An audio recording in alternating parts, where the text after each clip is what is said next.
Greetings. Welcome to week 4.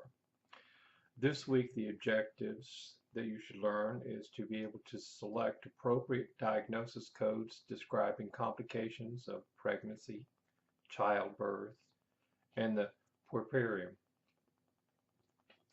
Also, you should identify codes for diseases of the skin, subcutaneous, musculoskeletal, and connective tissues.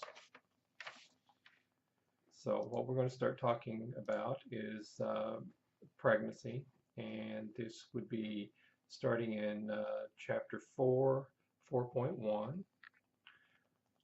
This is talking about coding conditions, complications of pregnancy, things such as ectopic pregnancy. This is a pregnancy that's implanted at a location outside the uterus. A molar pregnancy, a non-viable pregnancy consisting of abnormal cells. Puerperium, this is the period following childbirth that lasts about 6 weeks when the uterus returns to its normal size. Prenatal visit, this is a care encounter occurring before the delivery of the pregnancy. There's also cesarean section. This is delivery of the fetus through the abdominal incision. We can have conditions like gestational diabetes, which is a form of diabetes that develops during pregnancy. Postpartum period. This is the period that begins immediately after delivery and ends 6 weeks after delivery. Peripartum period. It's a 6-month period beginning with the last month of pregnancy and continuing for the next 5 months after the delivery.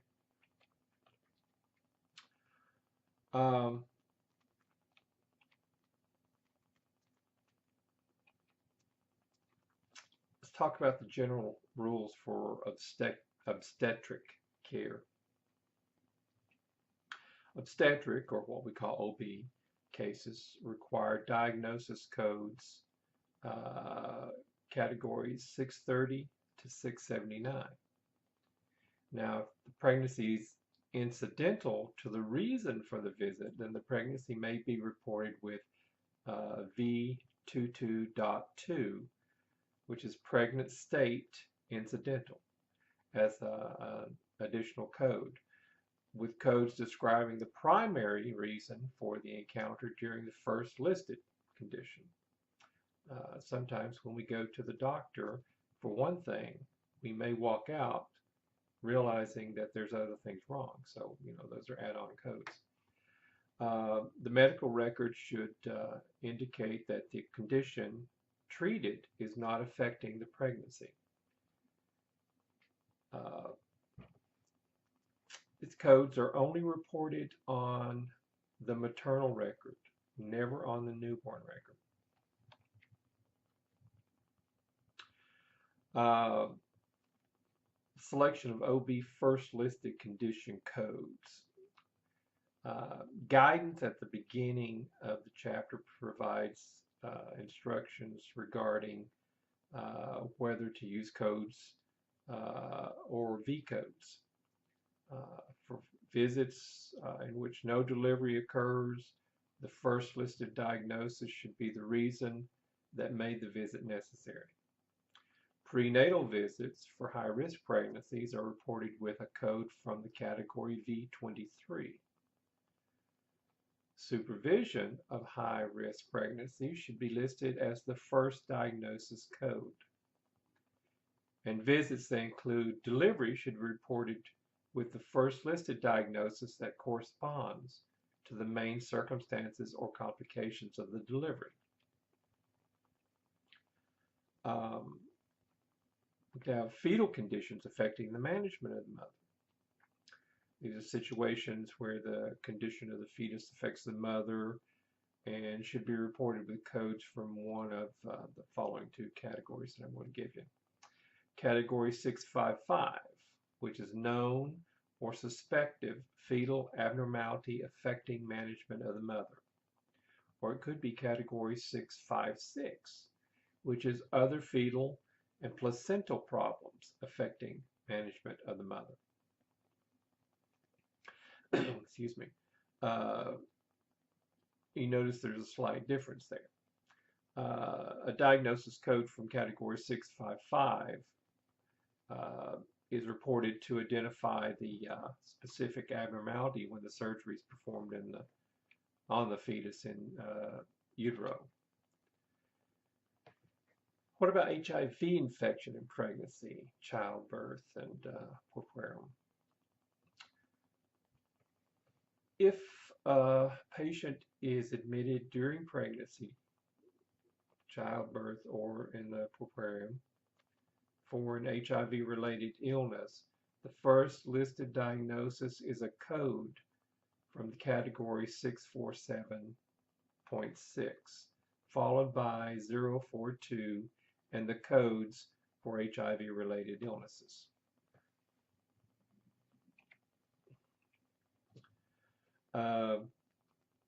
Any current conditions complicating pregnancy. Codes from category 648 are reported to indicate that the mother has a complication that affects the management of the pregnancy, childbirth, or puerperium. These 648 codes are reported as the first listed diagnosis, with codes from other chapters reported as secondary diagnosis codes to identify specific conditions. Could also have diabetes mellitus in pregnancy. And pregnant women who are diabetic are identified with the diagnosis code from subcategory 648.0, which is diabetes mellitus complicating pregnancy, and a secondary code to identify the type of diabetes. And we get that from category 250, which is diabetes mellitus, or category 249, which is secondary diabetes. So in other words, whether they are diabetes mellitus or if it's just a secondary diabetic cause. We also have code V58.67, which is long-term current use of insulin. And this is also reported as a secondary code of diabetes if the diabetes is treated with insulin. We also have what's called gestational diabetes. This can occur in the second and third trimester in women who are not diabetic prior to becoming pregnant. It can cause complications similar to those of pre-existing diabetes. And codes from the subcategory 648.8, or abnormal glucose tolerance, are reported to identify this condition. Codes from the subcategory 648.0 and 648.8 are never reported together. So, you know, there are some codes that you just can't report together. They have to be reported separately.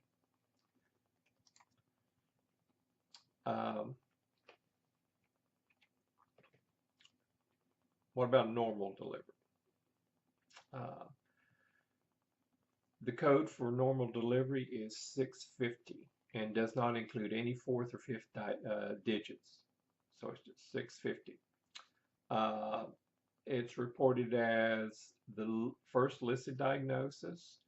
It's always the first listed diagnosis and cannot be reported with any other codes. Code 650 may be used when a patient had a complicating condition during the antepartum period. V27.0 is the only code describing the outcome of delivery that is appropriate to report with 650. Let's talk about the postpartum and peripartum periods.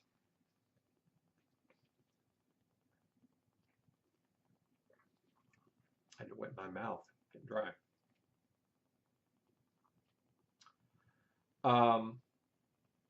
Postpartum conditions that occur during the same admission as the delivery are identified by fifth digit 2. The postpartum complication reported during a subsequent visit or admission is identified with the fifth digit of 4. Code V24.0 is postpartum care and examination immediately after delivery, and is reported as the first listed diagnosis to identify that a woman who delivered outside the hospital is admitted for routine postpartum care. Code 677, which is the code for late effective complication of pregnancy, childbirth, and the puerperium, identifies cases in which an initial pregnancy-related complication develops sequelae requiring treatment at any time after the postpartum period.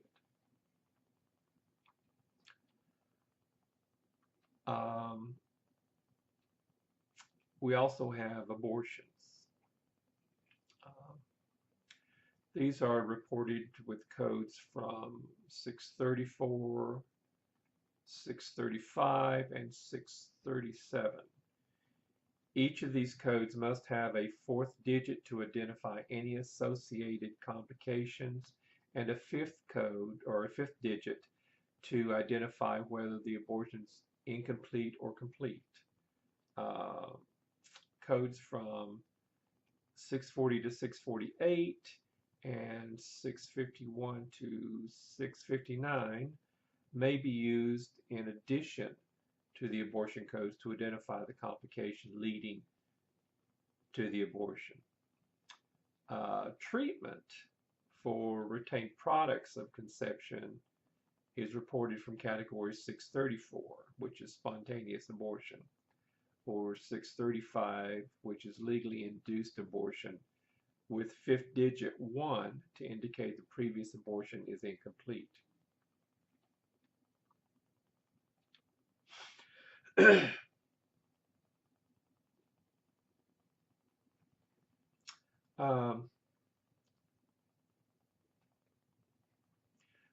This chapter also talks about things like bones and things like that, which we won't go into. We'll move now to, and my book is chapter 12. I'm not sure which book yours has it, but it talks about the skin, the subcutaneous, and musculoskeletal, and all of those, the second learning objective. Okay, when we're talking about or reporting procedures of the skin and the subcutaneous tissues, there's something called fine needle aspiration. This is when we use a needle to collect cells for clinical examination.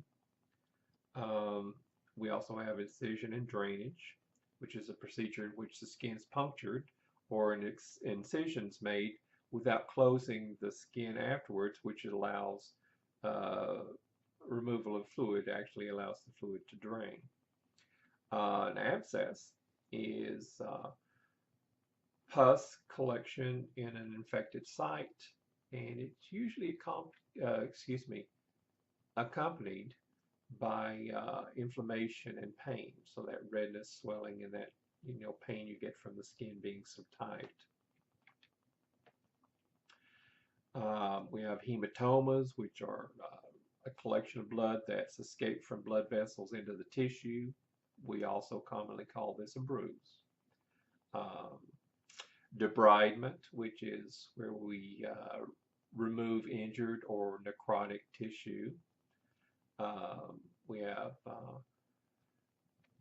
necrotizing infection. This is inflammation of fascia that produces death of the tissue. We also do excision, which is removal of tissues, organs, or anatomical structures. We have something called hidradenitis, which is a chronic condition affecting your sweat glands in the axilla, groin, or any other region. Generally, we have two codes only. We have 10021, which is needle aspiration without imaging guidance, and then 10022, which is fine needle aspiration with imaging guidance. So, you know, these this is where we go in and we aspirate to get some material to test. So we can either do it with guidance from an imaging system, or we could, an imaging system could be anything from you know, CAT scan to, depending on how deep and where we're going, or sonography.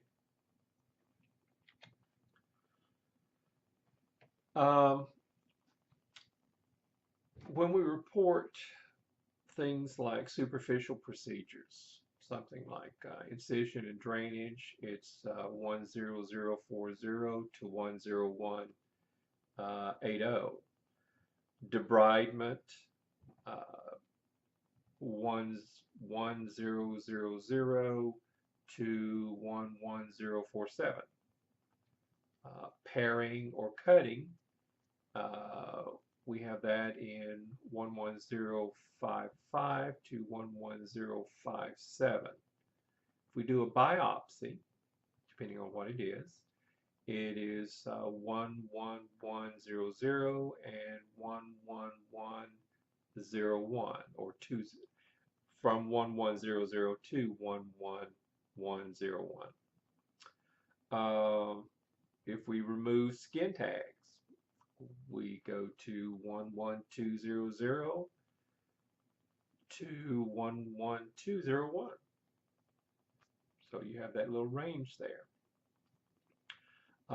Shaving off epidermal or dermal lesions, we have 11300 to 11313. Excision of a benign lesion, 11400 to 11471. Excision of malignant lesion.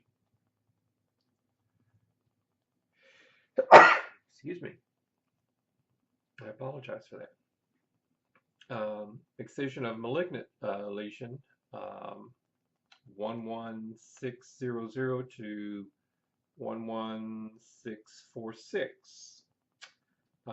Nails, 11719 to 11765. Pylon-dial cyst, excuse me, or pilonidal cyst, PILONIDAL. This is 11770 to 11772. And then just introduction is 11900 to 11983. Then we have those, you know, for simple wound repair, intermediate wound repair, complex wound repair, repair or closure, wound repair or closure, which is 12001 to 13160. And the codes are divided based on type of closure, whether it's a simple closure, whether it's an intermediate closure, whether it's a complex closure. Simple repairs, 12001 to 12018, and they're divided into two anatomical groups. Superficial wounds of the scalp, the neck, the axilla, the external genitalia, the trunk, and the extremities. Then we have a group which is the superficial wounds of the face, the ears, the eyelids, the nose, the lips, and the mucous membranes. Intermediate repairs are also divided into three anatomical groups, and these intermediate repairs are 12031 and 12057. And these group 1 includes the scalp, the axilla, the trunk, the extremities, and this includes the hands and the feet. We also have a group that includes the neck, the hands, the feet, and external genitalia. We also have a group that includes the face, the ears, the eyelids, the nose, the lips, and the mucous membranes. Complex wound repairs are divided into four anatomical groups, and this complex repairs are 13100 and 13153. We have the four groups. We have the trunk, then we have the group with the scalp, the arms or legs, then we have the group with the forehead, the cheeks, the chin, the mouth, the neck, axilla, genitalia, hands and feet. And then lastly, we have one with the eyelids, the nose, the ears, and the lips.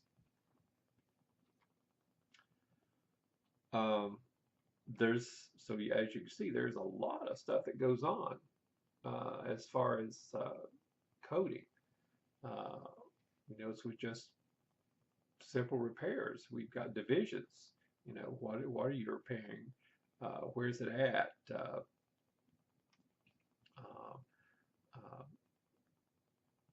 What did we have to do to finish it?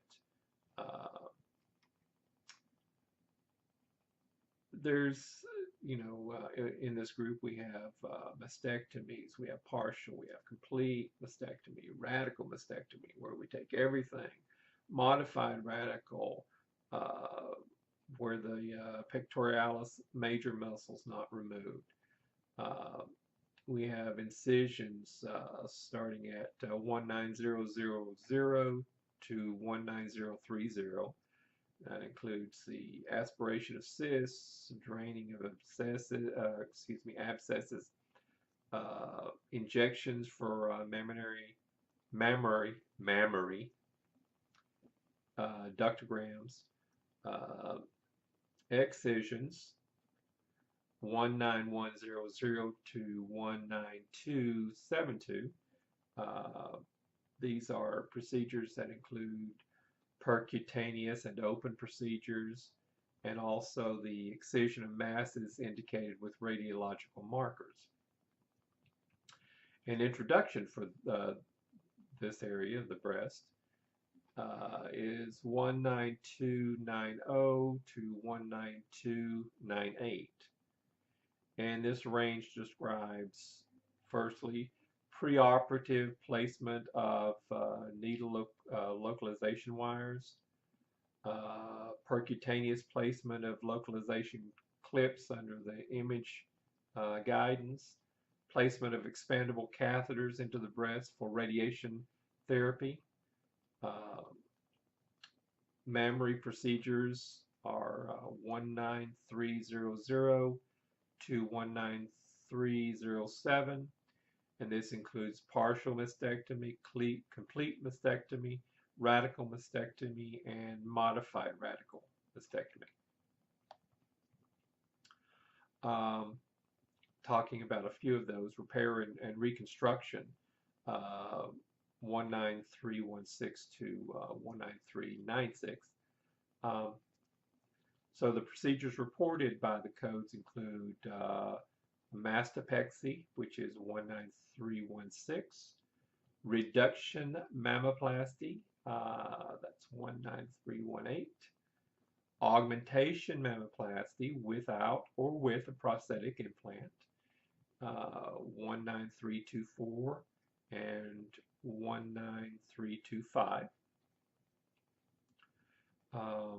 Because we can do an augmentation by making them smaller. We don't have to do, it doesn't always have to be an implant. Removal of implants. This is 19328 and 19330.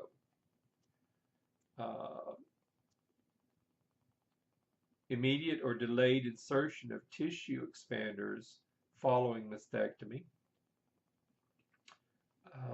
10340 and 19342. Repair and reconstruction, 19316 to 19396. That includes procedures to nipple or areola reconstruction, which is 19350 and 19355. Breast reconstruction using muscle or other tissue flaps, 19357 to 19369. Periprosthetic capsulotomy or capsulectomy, 19370 and 19371. And then, of course, we have revision of previous breast reconstruction procedure, which would be 19380. Excuse me.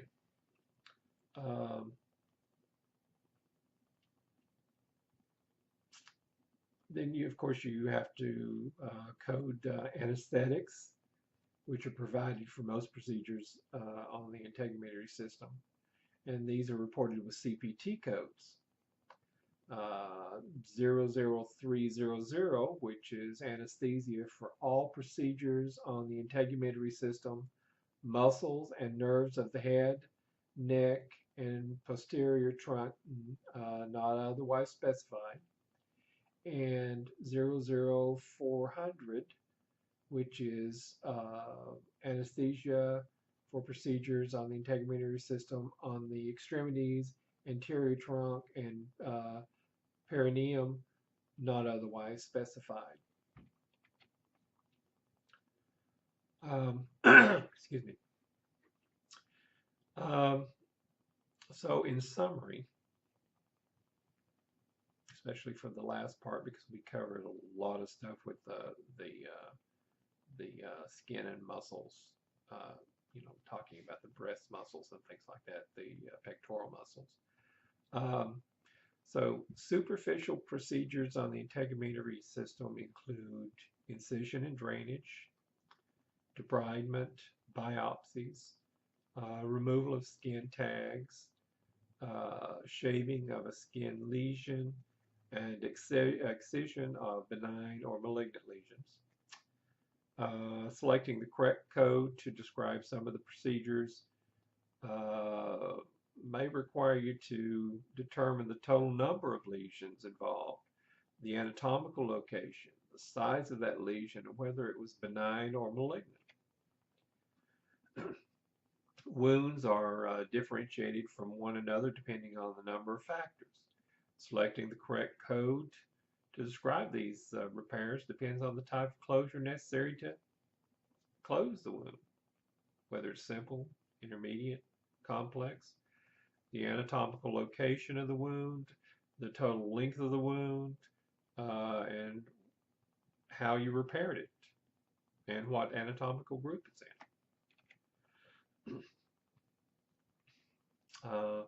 Large skin defects may be covered using a variety of surgical techniques, including skin advancement, skin grafts with a number of different materials and various procedures involving flaps. Uh, these used for treatment of burns, pressure ulcers. Um, you also describe these with codes. Um,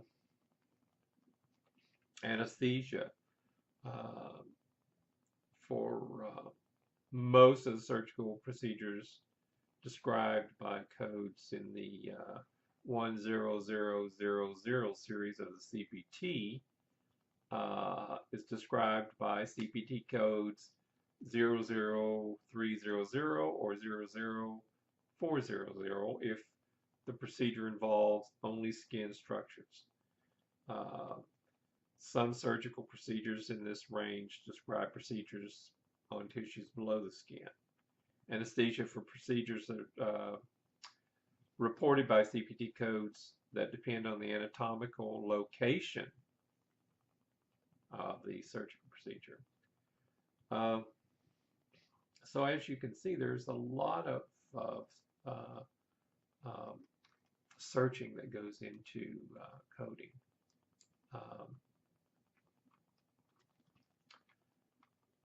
It is not just a simple little happenstance. Of course, sometimes we are lucky, we find it really fast. Sometimes we really have to look. Let's see, we also covered, and I forgot to mention this again, we covered the V codes, and we covered codes relating to pregnancy and childbirth, first listed condition, additional diagnoses. We also covered abortions and how they're reported with codes from categories 634, 635, 636, or 637 with the appropriate fourth and fifth digits to describe the exact circumstance.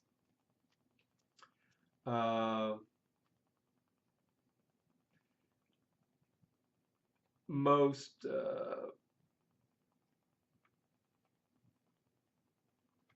of these are, depending on a lot of things, it's the first diagnosis. Is it a secondary which is caused by the first diagnosis, or is it a secondary that has nothing to do with the first diagnosis? Really makes you think, doesn't it? These are not, coding is just not a occupation for someone who isn't interested in digging and researching, because let me tell you, you do a lot of that. You have all of these. If you're doing it by book, using books, you have several books you have to look into for codes. You have several areas within the same book that you have to look. In offices, a lot of times the codes are already within a program, and they're drop downs, but you have to search for those drop downs. You don't just click on the drop down and then, oh, there it is. No, you click on the drop down, you click on something, then you may have to click on another drop down and another one to get the code completed.